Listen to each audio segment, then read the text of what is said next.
Welcome back to Today we will learn about the issues shaking Salem over the next 2 weeks as secrets, schemes, and spiraling health crises collide in dramatic fashion across town.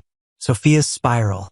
Sophia's web of deceit tightens as she's caught in yet another lie to Tate, forcing the teen triangle into a volatile new phase just as classes resume and emotions run hot at Salem U. Her pattern of manipulation, denials, half-truths, and sudden pivots promises immediate fallout, with Melinda anxiously trying to steady her as scrutiny builds around the adoption story. The more Sophia presses her narrative, the more Tate's suspicions sharpen, setting the stage for a public reckoning that could fracture friendships and trust on campus. Brady and Steve dig deeper. Brady and Steve refuse to let the Tesoro mystery go, joining forces in a quiet, methodical search that keeps circling back to troubling discrepancies in the adoption's paperwork and chain of custody. The investigation points toward an attorney who may not have handled what Sophia claimed, raising red flags that put Melinda's shadowy influence right back in the spotlight. With each clue, Brady grows more convinced that the story they've been told cannot be reconciled with the evidence, and Steve begins mapping a timeline that suggests a carefully constructed cover operation. The Tesoro puzzle. The Tesoro codename becomes a breadcrumb trail, not a destination, as small details, the timing of filings, the routing of fees, and curated witnesses, hint at an adoption that exists more on paper than in practice. As the duo assemble these fragments, the case looks less like a legal outlier and more like a bespoke scheme designed to shield key players from scrutiny. Although the full truth won't surface overnight, the pattern is clear. Someone with clout engineered an outcome, and the cracks are finally showing. Salem U tensions. Fall semester at Salem U brings fresh dorm drama as Tate and Holly attempt to define their relationship amid a live wire of peer pressure, rumors, and Sophia's sabotage attempts. Holly makes a bold, public declaration of loyalty, but Sophia counters with calculated moves, blunt confrontations, staged sightings, and whispers that threaten to erode confidence in small, corrosive doses. Expect study sessions to double as stakeouts, with group chats turning into battlegrounds where every photo and post carries consequences. Marlena's troubling decline. Marlena's health falters as her nightmares intensify and fainting spells grow more frequent, leaving her family unsettled and doctors perplexed by the lack of a clear diagnosis. The dreamscape isn't just noise. It mirrors unresolved crises around her, pushing her to seek support from Belle and to act as a steadying presence for others even as her own footing slips. Each episode of disorientation deepens the worry that something neurological, psychological, or even psychosomatic is amplifying her vulnerability at the worst possible time. Rachel's unraveling memories. Rachel struggles to adjust to Kristen's imprisonment, and that emotional stress threatens to unseal buried memories of the shooting that everyone hoped would stay suppressed. Nightmares, stomachaches, and flashes of recall hint at a truth she may not be ready to face. One with real legal and moral stakes if the past breaks through her defenses. Brady's attempts to comfort and protect her could clash with his pursuit of the truth elsewhere, forcing a hard line between parenting and justice. Melinda's pressure cooker. With the adoption inquiry tightening, Melinda works overtime to contain the blast radius, guiding Sophia through talking points while discreetly rerouting attention away from procedural oddities. Her involvement, direct or indirect, adds combustible energy to a plot already brimming with risk, suggesting that any exposure could rebound on her career and allies. Strategically, she may gamble on short-term misdirection to buy time, but every delay increases the odds of a catastrophic reveal. Cat goes undercover. Cat's decision to accept a role as EJ's administrative assistant places her in the lion's den, an undercover vantage point that could expose his motives and operational patterns from inside the office. The move is tactically brilliant but emotionally fraught, especially with Chad watching uneasily as Cat orbits a brother he doesn't trust and a man known for turning proximity into leverage.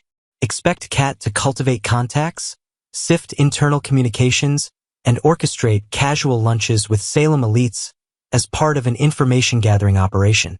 Chad's conflict. Chad's alarm spikes at the thought of Cat embedded with EJ, stoking fears that professional subterfuge will blur into personal betrayal despite their recent progress.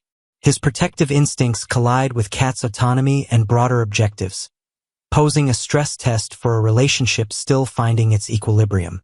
If Cat's ruse intersects with Gwen, or appears to, Chad could face a fresh wave of trust issues he thought he left behind. Brady's crossroads. Brady lands on a startling discovery that reframes the stakes, both in the adoption probe and in his family's emotional triage, forcing him to choose where to apply pressure first. While he keeps Tate in the loop to prevent blindsiding his son, he also recognizes that transparency can be weaponized by adversaries, prompting a need-to-know strategy. The next week will measure Brady's ability to juggle fatherhood, investigation, and crisis management without letting any one priority collapse the others. Campus fallout. Dorm life amplifies conflict as petty slights mutate into public spectacles. Jealous gestures, performative PDA, and rumors seeded at strategic moments to provoke maximum reaction. A single staged photo or out-of-context message could detonate into a campus-wide scandal, especially if Sophia weaponizes social media to isolate Holly or bait Tate. The administration's tolerance for drama may wear thin, placing pressure on the teens to dial back theatrics, or risk consequences beyond hurt feelings. Steve's method. Steve builds a case like a watchmaker, testing each gear in the adoption's machinery, interviews, filings, timeline anomalies, until the mechanism either runs or seizes. Clues from Kayla lend unexpected angles, suggesting that adjacent threads, medical or administrative, might overlap with the core riddle in subtle ways. If Steve can trace the money and authenticate signatures, the facade could collapse in a day. If not, he'll squeeze the intermediaries until one flips. Emotional balances. Across Salem, loyalties are recalibrated.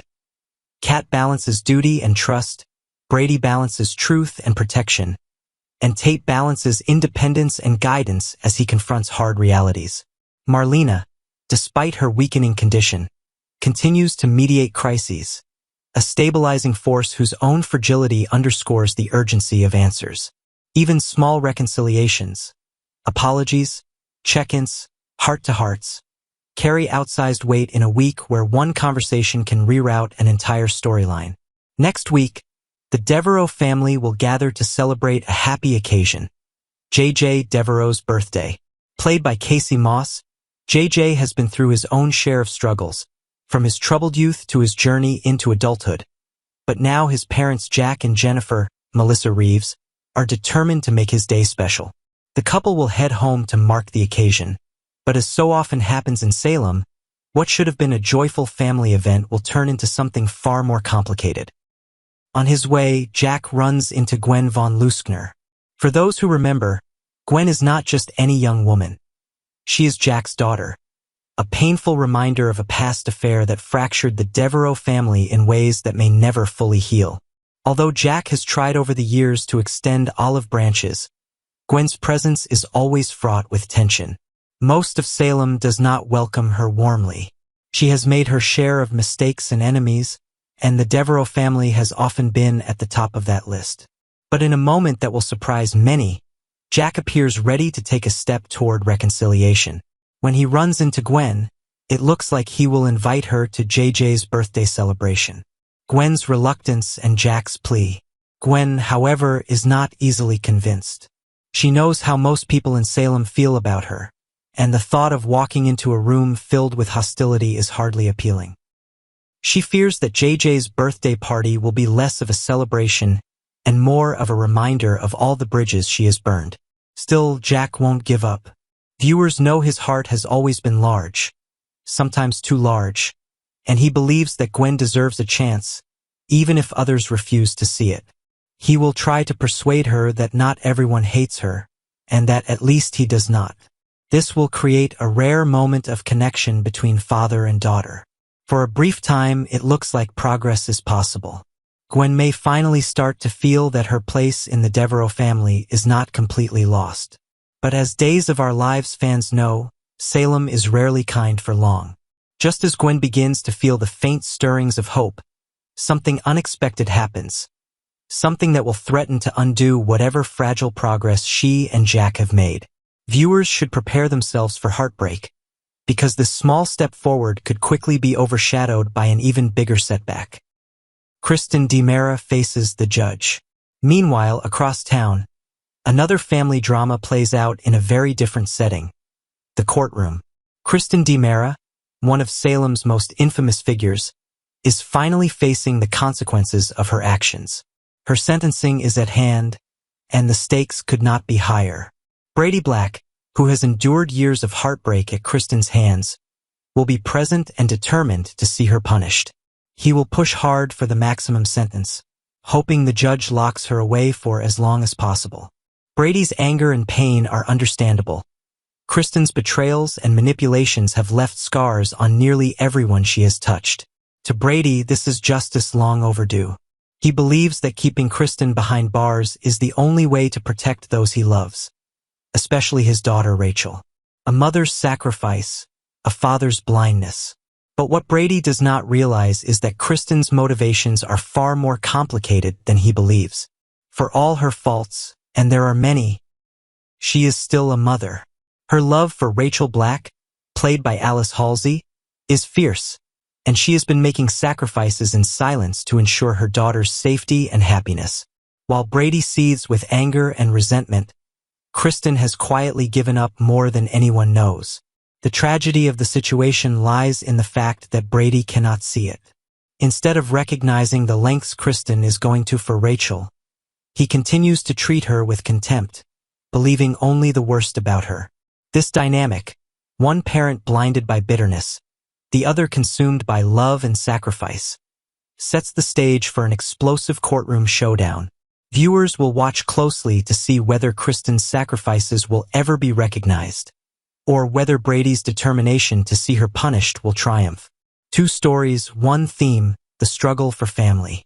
Although Jack and Gwen's story and Kristen and Brady's courtroom drama seem separate, they are bound together by a common thread: the complicated, often painful bonds of family. Jack longs to heal the rift with his daughter, even though the wounds are deep. Kristen longs to hold on to her daughter, even though the world judges her harshly. Both are struggling with the same questions. How far can love stretch? How much can it forgive? And when is too much damage simply too much to overcome? For longtime fans of Days of Our Lives, these questions strike at the very heart of what has made the soap opera a beloved staple for nearly 6 decades. In Salem, family is everything. Yet family is also where the deepest betrayals and the most heartbreaking losses take place. What lies ahead? As next week unfolds, fans can expect to see moments of tenderness, heartbreak, and explosive confrontations. Will Jack and Gwen find a way to move forward, or will past mistakes destroy their chance at reconciliation? Will Kristen's sacrifices be recognized, or will Brady succeed in burying her under the weight of her past crimes? One thing is certain: Salem will once again remind us that even in a town filled with secrets, lies, and betrayals, the longing for love and acceptance never fades. Families fracture, but they also fight for each other. Lovers betray, but they also sacrifice. And sometimes even the most unlikely characters can find redemption, if they are given just one more chance. For now, all we can do is wait, watch, and let the drama unfold. Bottom line: over the next 2 weeks, the center of gravity in Salem shifts around 3 fault lines: the shaky adoption, Marlena's declining health, and Rachel's returning memories, each capable of detonating the fragile piece. As students settle in at Salem U and the DiMera orbit grows denser, the choices made now, who to trust, when to speak, how hard to push, will decide who holds real power once the secrets stop cooperating. In a town built on reinvention, the truth still has a way of catching up, and it's moving faster than the lies can adapt.